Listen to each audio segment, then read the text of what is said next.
स्वर्ग recording studio Kusheshwar स्थान धवलिया। छै मैया के बसाउन रे करे रोड जाम खुलया। छै मैया के बसाउन रे करे रोड जाम खुलया। छै मैया के बसाउन रे रोड करे जाम खुलया। छै मैया के बसाउन रे रोड कर जाम खुलयाम। छै मैया के बसाउन रे सिरावा झुकाई सबे कर ले मैया जी के प्रणाम रे। रोड कर जाम खुलयाम। छै मैया के बसाउन रे करे रोड जाम खुलयाम। छै मैया के बसाउन रे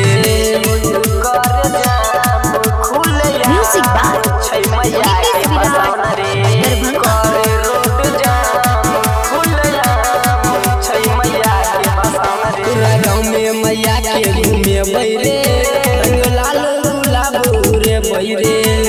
चरण छुई के मैया के रंगदारी में नाम बढ़े बैरे।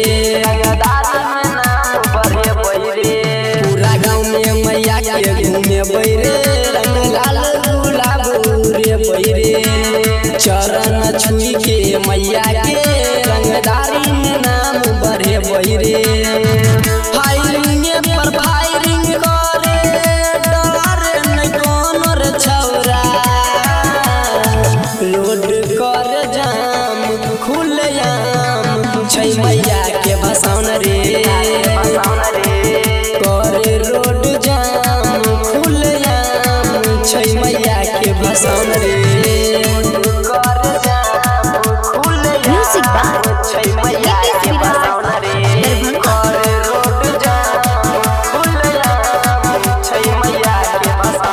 साले में मैया जी आबै छै सब भक्तन के दिल में बसाबै छै।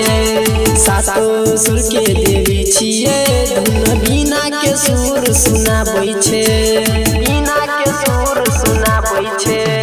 साले में मैया जी आबै छै सब भक्तन के दिल में बसाबै छै। सातो सुर के देवी छियै धुन बीना के सुर सुनाबै छै। नाम सरवन देवा भूल गेल दुनिया जहान रे। रोड कर जाम खुलयाम। छै मैया के बसाउन रे रोड कर जाम खुलयाम। छै मैया के बसाउन रे। स्वर्ग रिकॉर्डिंग स्टूडियो कुशेश्वर स्थान धवलिया।